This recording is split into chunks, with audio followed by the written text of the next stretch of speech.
terima kasih pada pengawasan guru yang telah menyempatkan diri ya. Jadi kami mohon maaf minta waktunya pulang. Pada kesempatan ini kami ingin mengimbaskan ya, jadi ingin menyampaikan apa yang telah kami peroleh selama mengikuti pelatihan calon guru penggerak.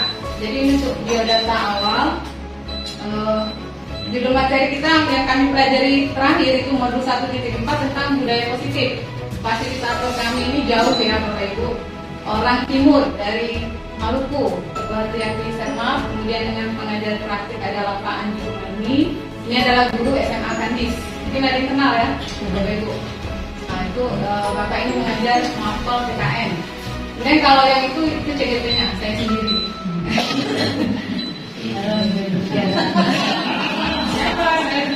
Saya sendiri ya, Listiana. Baik, jadi sebetulnya di sini sifatnya kami bukan untuk mengajari ya. Kita sekedar sharing. Semoga apa-apa yang akan saya sampaikan ini bisa sama-sama kita terapkan ke depannya. Jadi di modul 1.4 itu kami membahas tentang budaya positif. Kalau secara pengertian itu bisa kita baca, yaitu budaya positif adalah nilai-nilai, kebiasaan, keyakinan di sekolah yang berpihak pada murid, sehingga bisa berkembang menjadi pribadi yang mandiri, bermanfaat dan bertanggung jawab. Jadi ini sesuai dengan pembahasan kami di modul awal, itu kami diajarkan tentang filosofi pendidikan menurut Ki Hajar Dewantara. Nah, kita semua sama-sama tahu bahwa Bapak Ki Hajar Dewantara adalah Bapak pendidikan ya. Jadi itu kita berharap mendidik siswa itu lebih menuntun pada kodrat siswa sehingga bisa berkembang, sehingga mereka nanti bisa menjadi pribadi yang mandiri sesuai dengan tuntutan kurikulum yang sekarang ya, yang sudah disampaikan oleh Pak Menteri, yaitu Merdeka Belajar. Jadi bagaimana proses pembelajaran itu nanti bisa menghasilkan pelajar dengan profil pelajar Pancasila. Kemudian di bahasan modul ini kami diajarkan bagaimana kita sebagai pemimpin pembelajaran, ya guru, kita bisa mengawali setiap pembelajaran itu dengan membuat suatu keyakinan kelas atau kesepakatan kelas, di mana keyakinan ini dibutuhkan sebagai fondasi dan arah tujuan dalam kita memecahkan konflik atau permasalahan di dalam kelas itu, khususnya siswa, konflik yang dihadapi oleh siswa. Jadi sebagai pendidik pasti kita akan banyak menemui kendala kan, karena kita ingin mengembangkan kodrat yang ada pada diri siswa itu. Nah, sebagai guru, sebagai pendidik, ini dari modul ini kami baru bisa mengetahui ya, makanya kami juga mengimbaskan para kawan-kawan sekalian bahwa kita guru ini mempunyai 5 posisi kontrol. Mungkin selama ini kita sudah menjalankan ya, cuman kita tidak tahu namanya apa posisi yang kita jalani itu. Jadi ada 5. Yang pertama itu penghukum. Posisi kita sebagai penghukum itu dicirikan kalau kita menghadapi siswa, kita menggunakan suara yang tinggi, nadanya tinggi, menghardik ya, dengan keras. Kemudian jika siswa bermasalah, kita melakukan hukuman fisik, misalnya mengangkat kaki sebelah depan kelas sambil jewer mungkin ya, atau disuruh mereka berlari lapangan. Kemudian yang kedua adalah membuat merasa bersalah. Nah ini juga seringkali, dan saya pribadi juga pernah melakukan ini. Artinya kita memang menegur siswa yang melakukan kesalahan, suara kita lemah lembut memang, tetapi membuat anak itu merasa bersalah. Kamu misalnya, kenapa kamu datang terlambat? Kenapa kamu tidak mengerjakan PR? Padahal kan ibu sudah mengajarkan, ibu sudah capek, misalnya dari rumah sudah capek nyiapin materi, sampai sini kamu tidur. Itu kan anak menjadi terbeban, ya dia merasa bersalah. Kemudian posisi kontrol yang ketiga adalah sebagai teman. Nah, layaknya teman ya, kalau kita teman itu kan Bapak Ibu, biasanya kita akan apalagi kalau yang kita sudah dekatnya, kita cenderung justru malah menutupi biasanya kesalahan teman itu. Ya, artinya misalnya kalau dia terlambat, paling kita cuma tegur, jangan terlambat lagi, misalnya gitu deh. Ya, ini posisinya. Dia tidak menyakiti, tetapi akhirnya apa? Murid akan tergantung dengan kita. Ya, Jadi kalau sebagai teman tuh ya cuma mengingatkan ala kadarnya ya sebagai teman tadi. Malah justru mungkin bersifat melindungi biasanya. Akhirnya dampak negatif siswa itu menjadi tergantung. Kemudian posisi yang keempat, ini pemantau. Ya, jadi yang namanya pemantau dia hanya mengawasi, ya guru itu hanya kita mengawasi peraturan dan konsekuensi yang akan didapat oleh siswa jika mereka melakukan pelanggaran. Jadi cuma memantau, ngasih tahu misalnya, lampunya masih panjang, nanti dipotong ya. Paling itu kan sudah kita tidak kasih apa-apa kan, cuma mengingatkan. Paling ini minggu depan ya, kalau ibu masuk harus sudah dipotong rambutnya. Kemudian posisi yang kelima itu manajer. Nah, yang namanya manajer ya pasti dia memanage kan, mengatur mulai dari administrasi, mungkin kemudian bagaimana kita memecahkan kalau siswa ada masalah. Ini cirinya biasanya guru dan murid akan bersama-sama mencari solusi pada permasalahan yang dihadapi murid. Artinya misalnya ada anak yang mengalami terlambatan sekolah, sering terlambat. Biasanya kan kita panggil, kalau sebagai manajer ya kita tanya dulu alasan dia kenapa dia terlambat. Kemudian kita mencoba bersama-sama mencari jalan keluarnya. Jadi ini posisi manajer ini posisi yang paling ideal sebetulnya, yang harus kita terapkan.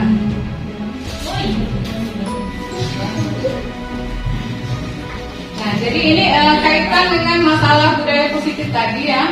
Biasanya kalau yang namanya positif kan pasti cenderung untuk arah yang kebaikan. Nah, tujuannya apa? Supaya siswa terbiasa disiplin. Ya. Jadi dalam penegakan kedisiplinan ini biasanya tidak lepas dari yang namanya ada istilah hukuman, kemudian ada konsekuensi dan ada restitusi. Di sini dari ketiga hal ini itu ada masing-masing bisa kita lihat itu perbedaan ya. Kalau hukuman itu bersifatnya satu arah, jadi dia hanya dari guru. Tiba-tiba misalnya Pak misalnya dia lupa nomor PR. Begitu kita kumpulkan kan pasti, nah yang belum nomor PR kan yuk anak kan belum tahu apa sanksi yang akan diberikan. Jadi tiba-tiba misalnya karena melihat ada tanaman yang belum disiram, silakan ibu minta kamu siram dulu tanaman. Nah seperti itu ya.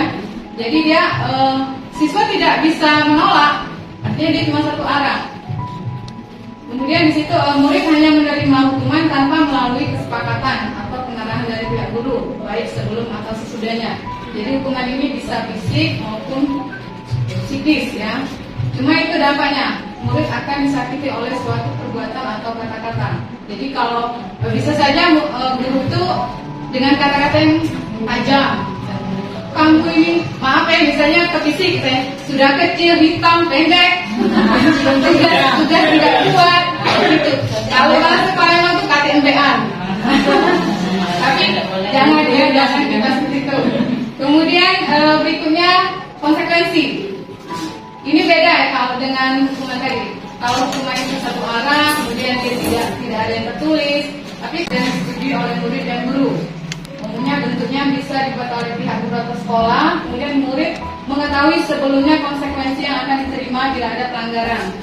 Yang misalnya tadi kalau pas pelajaran olahraga dia tidak membawa pakaian olahraga, maka pasti konsekuensi yang diberikan guru dia tidak ikut pelajaran, dianggap tidak hadir kan? Itu bisa kita masukkan ke konsekuensi. Kemudian ada satu lagi. Nah, restitusi.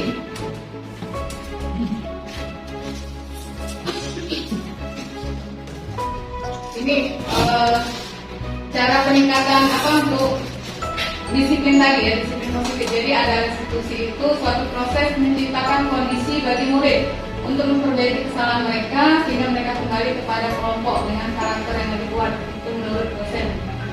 Kemudian dari restitusi itu bisa membantu murid supaya mempunyai tujuan disiplin positif dan memulihkan dirinya setelah dia bersalah. Penekanannya bukan pada bagaimana berperilaku untuk menyenangkan orang lain atau menghindari ketidaknyamanan, tetapi tujuannya ialah menjadi orang yang menghargai nilai-nilai kebajikan yang mereka percayai. Jadi diharapkan dari restitusi ini tujuannya bukan kita menghukum, tetapi kita mengarahkan mana perbuatan yang lebih baiknya lagi ya. Nah di sini ciri-ciri restitusi. Jadi mungkin kita bisa berkaca kepada diri kita sebagai guru ini, kita sudah masuk di dalam ciri-ciri ini pada saat kita memberikan hukuman kepada siswa. Jadi ciri yang pertama itu belajar dari kesalahan, kemudian dia memperbaiki hubungan, ya. Dan ini berupa tawaran, artinya kita tidak maksa, kita nawarkan misalnya kita kasih solusi ya bagi anak yang terlambat misalnya. Kita tidak maksa dia, kamu besok harus lebih cepat lagi dengan misalnya minta bangunkan orang tua atau dengan keluarga yang lain kan. Nah itu bukan paksaan. Kemudian yang keempat cirinya menuntun untuk melihat ke dalam diri. Kemudian yang kelima mencari kebutuhan dasar yang mendasari tindakan. Nah di sini karena kami sudah mempelajari ada 5 kebutuhan dasar ya dalam diri itu. Salah satunya ada yang kasih sayang dan bisa diterima, kemudian kebutuhan penguasaan.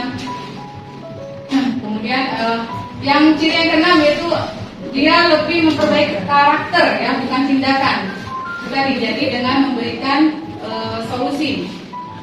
Kemudian terakhir bisa mengembalikan murid pada kelompoknya. Kemudian Bapak Ibu, kita seringkali menghadapi siswa bermasalah itu untuk membantu mereka ya menyelesaikan masalah mereka itu bisa melakukan dengan teknik ini segitiga restitusi. Jadi dalam segitiga restitusi ini itu ada yang bisa kita lakukan, ada tiga tahapan ya. Dan ini dia kan bentuknya segitiga, artinya kita bisa tidak harus berurutan. Di situ ada yang bagian bawah menstabilkan identitas. Jadi awalnya kita tenangkan dulu kalau anak melakukan kesalahan, ya kita tanya dulu, kita beri dia supaya dia yakin bahwa dirinya itu bisa berubah untuk menjadi lebih bagus ya. Kan kita ada setiap orang pasti melakukan kesalahan, kemudian kamu bukan satu-satunya nak yang salah, kamu bukan satu-satunya yang gagal, ibu juga pernah gagal, nanti seperti itu supaya dia bisa kembali. Kemudian menanyakan keyakinan. Nah, jadi kita ingatkan lagi keyakinan kelas itu. Misalnya kan kita sudah sepakat kalau pas pelajaran ibu kamu tidak boleh pakai baju olahraga dalam kelas. Kita ingatkan lagi supaya harapannya dia berubah. Kemudian nanti di masa datang kamu nggak jadi apa kalau kamu tidak mengikuti keyakinan yang sudah diketahui tadi ya. Nah itu langkah yang kedua. Kemudian selanjutnya itu validasi tindakan yang salah. Jadi kita memvalidasi, artinya kita cari tahu kenapa anak itu melakukan kesalahan. Jadi langkah-langkah ini diharapkan bisa memperbaiki kesalahan anak, bukan kita nanti bersikap langsung menghukum dia, langsung membuat dia merasa bersalah, akhirnya malah dia rendah diri kan. Jadi kita cari tahu dulu apa permasalahan mereka itu. Ini yang segitiga restitusi. Saja yang bisa saya sampaikan dan bisa saya imbaskan. Kalau memang ada yang mau ditanyakan boleh, atau mungkin kita berbagi. Ini ada kasus ya, kira-kira kan tadi kita belajar ada 5 posisi kontrol ya dari seorang pendidik. Nah, jadi misalnya ini ada kasus ya.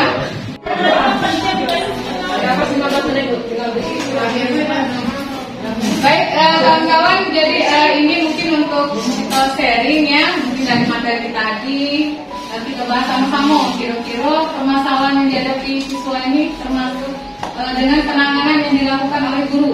Guru itu posisinya sebagai apa ya?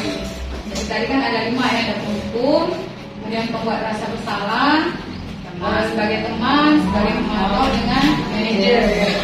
Nah ini kasusnya, Sabrina itu bangun lambat, guru sampai sekolah, kemudian dia akhirnya sampai gerbang sekolah, baru sadar kalau dia memakai sepatu warna coklat. Nah kemudian gurunya, Pak Luma itu menanyakan kenapa warna sepatunya itu beda kan? Disuruh bapak itu pulang, cuman karena rumahnya jauh, akhirnya Pak Lukman bersikeras. Disuruhnya melepaskan sepatu. Dasarnya. Padahal itu Sabrina sudah meminta maaf dan memohon kembali kepada Pak Lukman supaya tetap mengenakan sepatu, kemudian berjanji tidak akan mengulangi. Tetapi Pak Lukman tidak mau tahu. Tidak, kamu telah melanggar peraturan sekolah. Nah, kalau tidak sanggup ambil sepatu di rumah atau diantarkan sepatu ke sekolah, ya sudah, kamu tidak bersepatu seharian di sekolah. Jadi disuruh melepaskan sepatu. Itu Sabrina dengan berat hati mencopot sepatunya, kemudian memberikan kepada Pak Lukman, sehingga seharian dia tidak berani berkeliling sekolah karena malu. Ya, kemudian dia lebih banyak berdiam diri di dalam kelas. Nah, kira-kira dalam kasus ini posisi apakah yang diambil oleh Pak Lukman?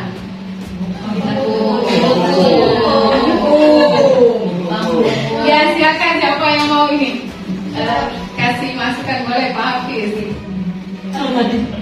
Kalau dari baca kasusnya tadi, posisi Pak Lukman sebagai pembunuh, Ya. karena dia tidak mau dengar alasan siswanya, pokoknya peraturannya seperti itu, kalau melanggar ini. Ya. Jadi ada dialognya Pak ya. Nah, dialognya di situ. Tidak, kamu telah melanggar peraturan sekolah. Jadi kalau tidak, jadi kita bisa tahu tipe guru tadi itu berdasarkan dialog mereka kan. Ya. Kira-kira seperti ini bisa kita lakukan atau bagaimana?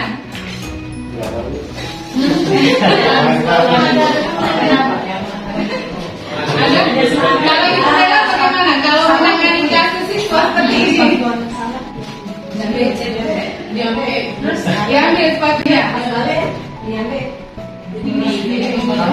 Bukan untuk SMA juga.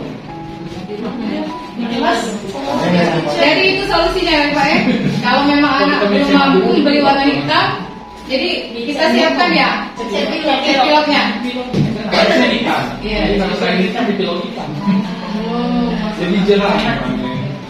Bu Anggi, apa tadi Bu Anggi jawabannya? Jadi sepakat dengan Pak Hafiz? Karena hukumannya juga datangnya secara langsung, jadi tidak ada konsekuensi yang sudah disepakati, jadi ya hanya pada saat itu juga. Makasih ya. Jadi sepertinya sepakat ya. Ada yang lain? Mungkin kalau ada tambahan. Jadi Mana nih? cukup ya. Ya, mereka mungkin itu saja yang bisa kami sampaikan ya.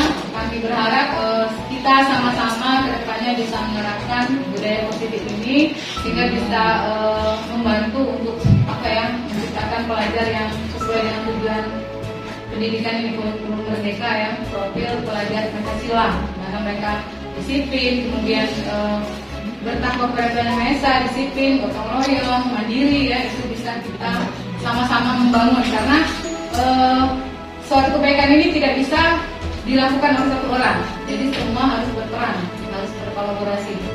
Itu saja yang bisa saya sampaikan. Terima kasih atas waktu dan kesempatannya. Kalau ada yang salah saya mohon maaf. Assalamualaikum warahmatullahi wabarakatuh.